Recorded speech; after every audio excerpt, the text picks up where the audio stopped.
Hi, this is Dr. Grande. I hope you find this video useful. If that's the case, please like it and subscribe to my channel. And as always, thanks for watching.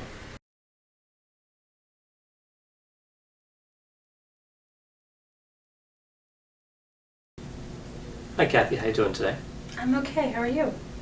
I'm doing fine, thanks for asking. I understand you came into our clinic today and took a few assessments.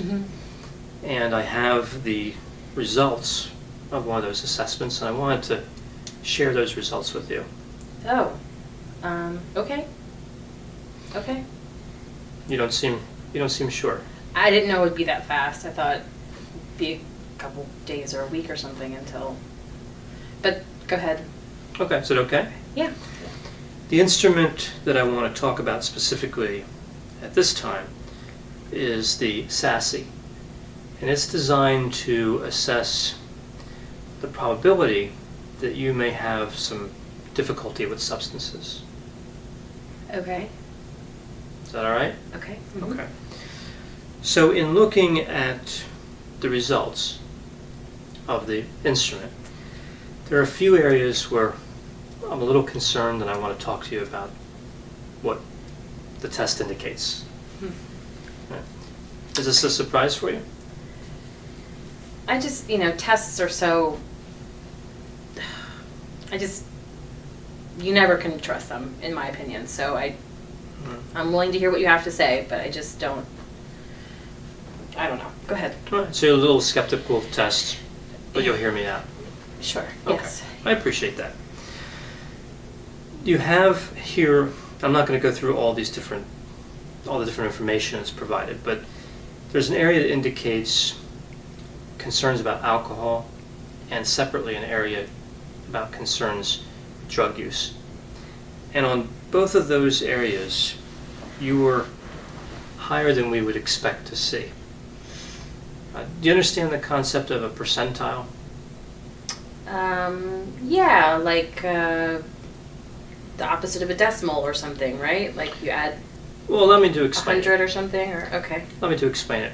So say that you're being assessed for reading ability, and you took an assessment for reading and you scored it in the 75th percentile.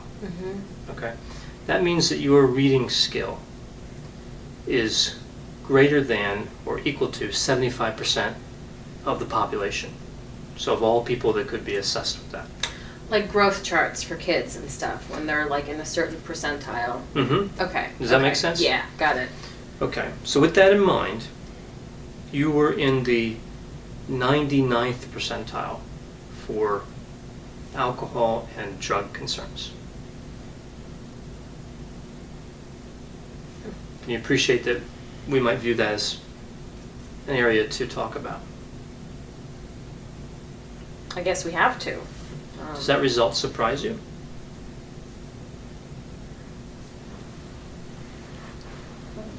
That number is it's pretty high. Seems elevated. Yeah. What would you have expected for a result? Like 0 to 100? Well, using, say, the percentile system. Oh. So 1 to 99, where would you expect to be?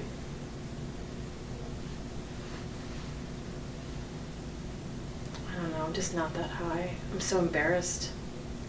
That's You're really embarrassed embarrassing. at how high it is. Yeah.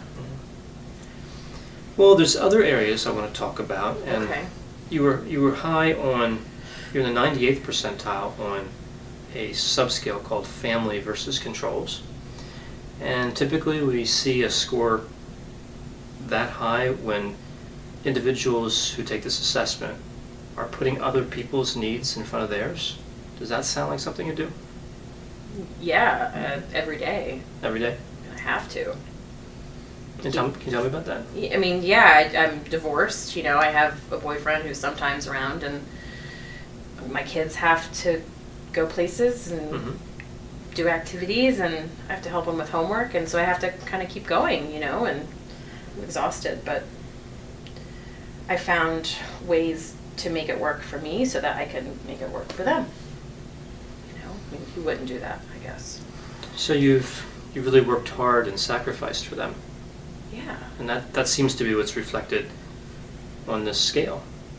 You have a very high percentile. Yeah. I love my family. You love your family, and that was indicated here. Like that, this information supports that you're really sacrificing for their needs. So the test shows that. It points that out, yeah. It Category indicates two. that you put other people's needs in front of your own. Hmm. Which is, in many ways, a wonderful attribute, but can sometimes hold you back when you're trying to cope with an alcohol or drug-related issue. So that's how it comes back. Okay. Yeah, does that make sense? Yeah. Yeah. There's another area I want to discuss, and really the last area of this assessment that kind of stood out that I wanted to bring up. And this assessment is built so that it indicates if there's a higher potential for random answering. Meaning, someone just goes through the score sheet, survey, and just kind of randomly selects true or false. Mm-hmm. Do you feel like you might have done that a little bit? No, I mean, I think No. I was pretty honest. I mean, Okay, I can appreciate that. Can I give you a few particular items where I found the result Sure. might indicate that maybe there was a bit of a random nature to the answer? okay. There's this true-false item. Nearly everyone enjoys being picked on or made fun of. And you responded true to that. You want to take a look at that? I probably just misread it or something. I mean, Okay, that does happen. yeah, okay. Okay. Were there others or? There's a couple others. Most people will laugh at a joke at times. You put false. Okay. I mean, at times, not all the time, right? Okay. Okay. So, and then the last item, I have never felt sad over anything. Usually we expect to see a false response here, and you endorse that as true. Take a look at that. Yeah. Okay.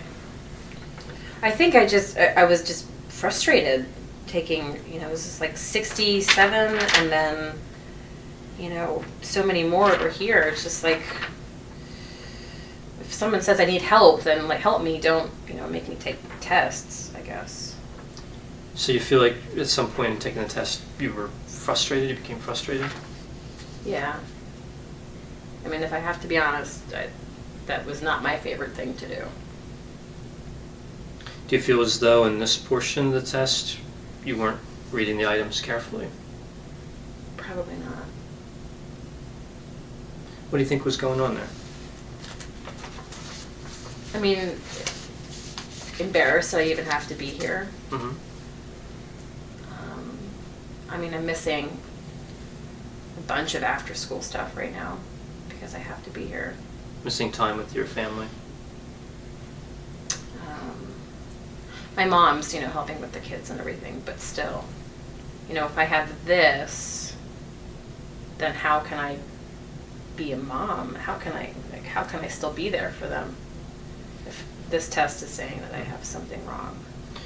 So part of your difficulties as you were taking this test, you maybe knew it was going to point out some things, Yeah. and that became a little embarrassing, and Yeah. maybe you weren't concentrating on some of the items as carefully. So putting these results a little bit aside, do you feel like you have a problem with alcohol or drugs? Yeah. Can you tell me a little bit about it? I mean, it started with the divorce. Mm-hmm.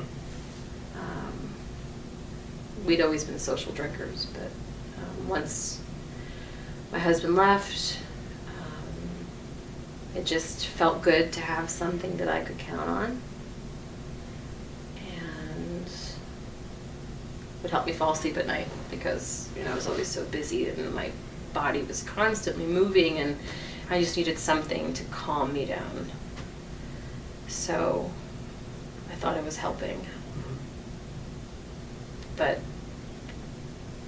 the anger that comes with it sometimes, and sometimes I forget to do things, because if I've had like too much, in the middle of the day, then,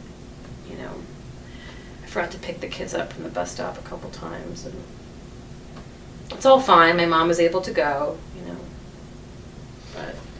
probably not the best kind of Mom of the Year award behavior. All right, so as we talked about before, you feel a bit embarrassed about the alcohol use.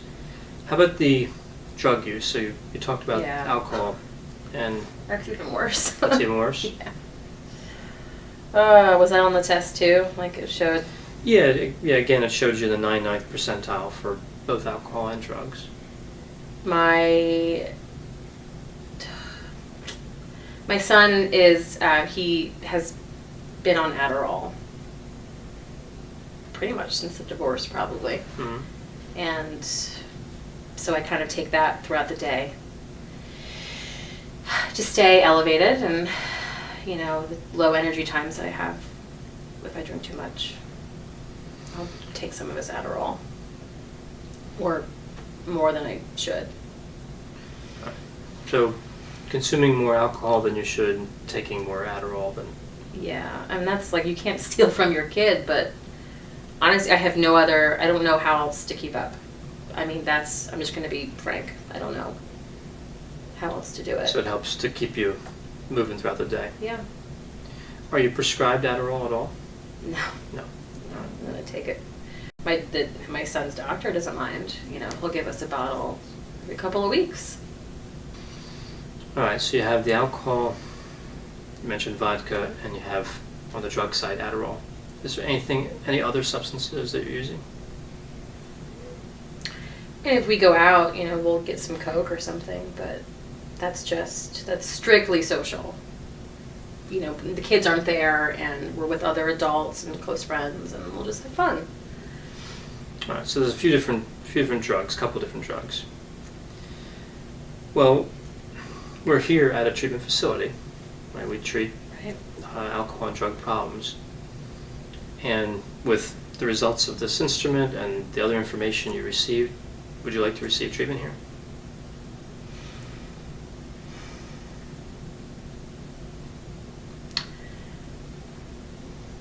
Could you, I mean, yes, I feel like saying this out loud is just, like, no mother should speak this way. But could you help me understand what that entails? Like, what does treatment mean? Does that mean that I can't go home? Does that mean... No. Probably considering the severity that is indicated and the severity we discussed, it would probably be intensive outpatient program. Okay. So several hours a day for most days of the week. I can give you the details of the schedule. There's a few different programs.